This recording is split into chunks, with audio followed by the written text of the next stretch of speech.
Le pouvoir que la société exerce sur nos vies est indéniable. On se tourne vers elle pour connaître les normes, pour observer les changements, mais surtout pour savoir comment agir. Chez les jeunes, ce phénomène est encore plus présent. Pourquoi? En raison des nombreuses pressions auxquelles ils font face. Dans notre société en perpétuelle évolution, ils se doivent d'être au sommet de toutes les sphères de leur vie. Plusieurs seront familiers avec le triangle des 3 S, scolaire, santé, social. Selon la société, ils ont le devoir de maîtriser chacun de ces aspects. Or, cela reste plus facile à dire qu'à faire. Est-il possible pour un adolescent d'aujourd'hui de répondre à toutes les attentes qui lui sont imposées? Voilà la question que nous étudierons au cours de ce reportage en examinant ce que signifient vraiment les attentes sociales, scolaires et celles liées à la santé pour un jeune d'aujourd'hui.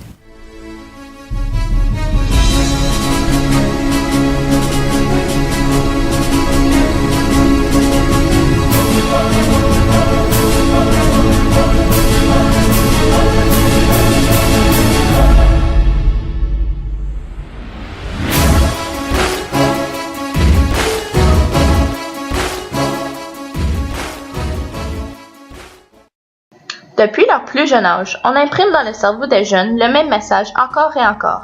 Une bonne éducation te mènera loin dans la vie. Oui, mais à quel point? Ce ne sont pas tous les jeunes qui accéléreront à l'école. Certains seront plus à l'aise devant un ballon, d'autres dans un pinceau, mais d'autres dans un problème de maths. Et cela est tout à fait normal. Malheureusement, certains jeunes et même parents sont convaincus que le pourcentage affiché sur le bulletin est la seule chose à avoir à l'importance. Au revoir, future carrière d'athlète. Au revoir, rêve de devenir artiste ou chanteur. Est-ce que vous avez une perspective d'avenir, donc une idée de qu'est-ce que vous voulez faire après le secondaire? Pas vraiment, à cause c'est comme tout le monde nous pointe dans les différentes directions, ça devient confusant pour toi de choisir. Moi non plus, j'ai pas vraiment d'idée à ce que je veux faire. Est-ce que votre famille a déjà essayé d'influencer vos choix, s'ils voulaient que vous ayez plus, par exemple, à l'université qu'au collège? Oui, ma mère, je veux aller au cordon bleu, puis ma mère, comme tu vas pas au cordon bleu, je veux. Moi, mes parents, comme, il faut que j'aille à l'université. Je pense que les jeunes se mettent beaucoup de pression par rapport à ça. Puis le fait que, comme j'ai dit, encore plus d'anxiété dans notre société, que ce soit soi-même, qu'on est trop exigeant envers nous-mêmes, ou les parents, ou la société en tant que telle, mais il faut apprendre à laisser aller un petit peu aussi, je pense que c'est important. Pour ajouter à la pression déjà présente de devoir réussir, plus les jeunes avanceront dans leur études secondaires, plus la réalité des études postsecondaires se fera sentir. Selon les statistiques, 11% des adultes sont diplômés d'une école des métiers, 15% d'un collège et 18% d'une université. Ce n'est plus assez bien d'aller au collège. L'université ouvre plus de portes. Ce n'est plus assez bien de sortir avec un bac. Tout le monde en a un. Pour pouvoir se démarquer des autres afin d'avoir une bonne perspective d'avenir, il faut travailler encore plus fort. À vouloir toujours se concentrer sur ses études, on en oublie l'essentiel. Et oui, par l'essentiel, nous parlons bien de la santé. À vouloir exceller à l'école, les jeunes oublient souvent de prendre soin de leur corps. Ce n'est rien de nouveau. Les docteurs recommandent un minimum de sommeil de 8 heures. Or, les statistiques démontrent que 17% des jeunes âgés de 15 à 19 ans sont insatisfaits de leur sommeil. 12% se trouvent en insomnie chronique et 8% régulièrement somnolents durant la journée. Êtes-vous déjà resté éveillé tard le soir pour des devoirs ou un projet? Et à quelle heure est-ce que vous vous couchez normalement? Oui, puis d'habitude c'est comme 10h30, mais si j'ai comme un projet, c'est la dernière journée que j'ai la chance de le faire. J'ai déjà été à 1h30, ça c'est comme, ça varie. Ok, ben moi je me couche d'habitude vers comme 1h30, puis là si j'ai un projet, je vais quand même me coucher à ce temps-là. Combien de temps passez-vous à faire des devoirs à tous les soirs? Comme 20 minutes, parce que ça dépend de quel cours que j'ai des devoirs dans. Moi aussi, comme ça va dépendre le montant de devoirs que j'ai. Puis comme si j'ai des devoirs, je vais pas passer plus que 20 minutes. Mais comme si j'ai un projet à faire ou quelque chose à écrire, comme, je vais prendre comme le temps qu'il me faut. Là. Quand je fasse fatiguée, je vais aller me coucher. Avec les écoles qui ouvrent entre 8 et 9 heures du matin, en plus des activités parascolaires, la majorité des élèves doivent se lever entre 6 heures et 8 heures. Cela rend la tâche un peu plus difficile d'obtenir son quota de sommeil par nuit. Ceci étant encore plus important pour un jeune en pleine croissance. Rajoutons à notre journée déjà chargée une autre heure dédiée à l'activité physique seulement. Selon la norme, tout le monde devrait bouger minimum d'1 heure par jour. Tout le monde connaît le fameux dicton « un esprit sain dans un corps sain ». Imaginons que nous avons en théorie un corps sain. On croirait peut-être avoir répondu à l'attente santé, mais au contraire, on manque encore une étape, la santé mentale. Les statistiques démontrent que 17% des jeunes en 12 et 19 ans souffriront de dépression majeure. En plus de nous mettre la pression, la société se permet de créer un code de conduite que nous sommes supposés suivre, la plupart en lien avec notre apparence physique. Le meilleur moyen de s'occuper de sa santé mentale, c'est de prendre soin de soi-même. Voici où l'importance du 3e S se fait voir, car la manière de prendre soin de soi-même repose souvent dans le social. Le plus facile, c'est bien sûr de regarder du côté de la famille et des amis. Passer du temps avec les gens qu'on aime fait des merveilles pour son sourire. Mais que se passe-t-il si quelqu'un ne s'entend pas à merveille avec sa famille? La période de l'adolescence est souvent une période de désaccord avec les parents qui désapprouvent de beaucoup de leurs choix. C'est déjà assez compliqué de plaire à la société, à ses camarades d'école, si en plus les parents n'approuvent pas. Bref, il est évident que ce qu'on pensait être la meilleure option peut vite devenir une autre source de stress. Il ne reste plus qu'à se réfugier dans ses passions afin d'essayer de trouver le sourire. Un autre aspect du côté social qui nous apparaît tranquillement pendant l'adolescence. Le premier emploi. Les parents ne veulent plus payer pour tout. Ils veulent que leur enfant développe un certain niveau de responsabilité et de maturité. Et le jeune, lui aimerait bien se faire de l'argent en plus. Commencent alors les quarts de travail qui finissent tard le soir, les repas vite fait emporter, les longues soirées à terminer ses devoirs ou à parler avec ses amis, la fatigue qui pointe le bout du nez à l'école. Tout ce pourquoi les jeunes auront travaillé si fort, partis en un clin d'œil. Et pourquoi? Pour un emploi qui leur est peut-être essentiel s'ils doivent payer pour leurs études postsecondaires. Ce qui nous ramène au tout début, à la case départ. Est-ce que vous ressentez souvent du stress ou est-ce que vous êtes souvent anxieuse face à l'école? Oui.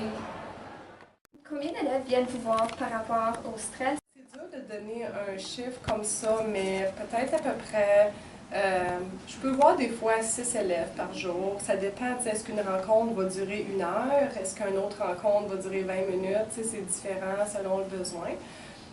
Mais c'est sûr que si, par exemple, j'ai une crise qui arrive durant ma journée où ce que là, je dois peut-être envoyer un jeune à l'hôpital ou contacter les organismes, contacter les parents, puis tout ça, bien à ce moment-là, ça peut prendre toute ma demi-journée. Donc là, c'est sûr, ou toute une journée. Puis là, c'est sûr que j'ai pas pu voir d'autres élèves. Pourquoi est-ce que les élèves viennent vous voir normalement? Ben écoute, il y a différentes choses. Je sais que le stress puis l'anxiété, c'est vraiment ce qui ressort le plus. Et puis ce qu'on voit comme par école, comme ici à Gisèle Lalonde, c'est vraiment le stress et l'anxiété qui est la cause numéro 1 là, que les jeunes vont aller consulter pour un travailleur social. À votre avis, est-ce qu'il est possible pour un jeune de répondre à chaque jour à toutes les demandes scolaires, de passer du temps avec ses amis et sa famille, de dormir de 9 heures de sommeil recommandé, de faire 1 heure d'activité physique par jour et d'avoir du temps pour lui? C'est beaucoup, hein? C'est beaucoup, c'est sûr. Mais c'est quoi, comme moi, je pense que tout ça, c'est vraiment la clé du succès. C'est la clé du bonheur. Et ce qui est important, c'est vraiment d'équilibrer, c'est l'équilibre. C'est d'être capable de dire, comme j'ai ça dans ma semaine, je planifie faire ça, puis de le mettre dans ton agenda. Il faut être capable de faire des compromis, de laisser aller certaines choses, mais de pouvoir comme établir c'est quoi mes priorités. Puis la priorité passe par sa propre santé mentale. En somme, les jeunes se retrouvent pris dans un triangle vicieux, devoir réussir à l'école pour avoir un bel avenir, tout en regardant en santé et en se gardant heureux, ce qui empêche alors de mettre le temps nécessaire pour les études.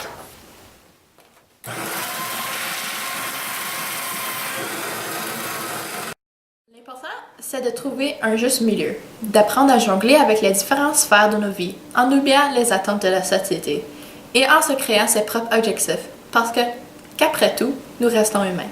Et au final, on peut blâmer et critiquer la société tant qu'on le veut, mais n'empêche que la société, c'est nous. Alors se créer nos propres buts, c'est peut-être bien le début du changement. Êtes-vous capable de répondre à toutes les demandes scolaires, de passer du temps avec vos amis et votre famille, de dormir les 8 heures de sommeil recommandées, de faire 1 heure d'activité physique par jour et d'avoir du temps pour vous? Non, tu penses que je suis qui? Superman?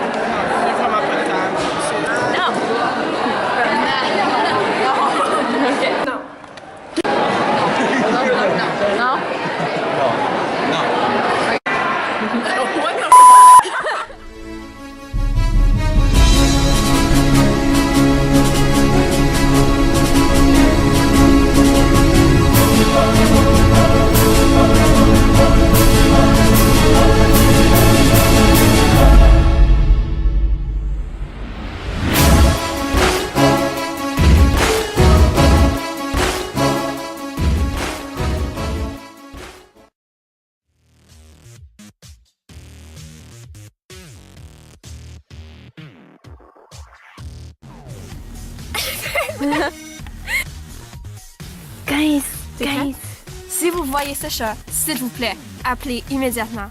La famille est en grande tristesse. Problème technique, le filet est pris en dessous de la glace. Au lieu, nous allons nous servir de la banque de neige. Ici, à votre gauche, mesdames et messieurs. Eh oui, nous allons faire des shots, pas ceux que vous croyez. Je sais.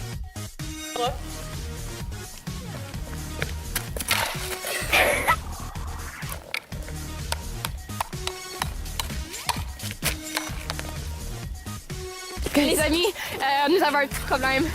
Laval, est-ce que tu as un commentaire? Je suis brisée! Amanda m'a brisée! À l'aise devant un ballon ou un pinceau. Que se passe-t-il lorsque quelqu'un ne s'entend pas à notre bec?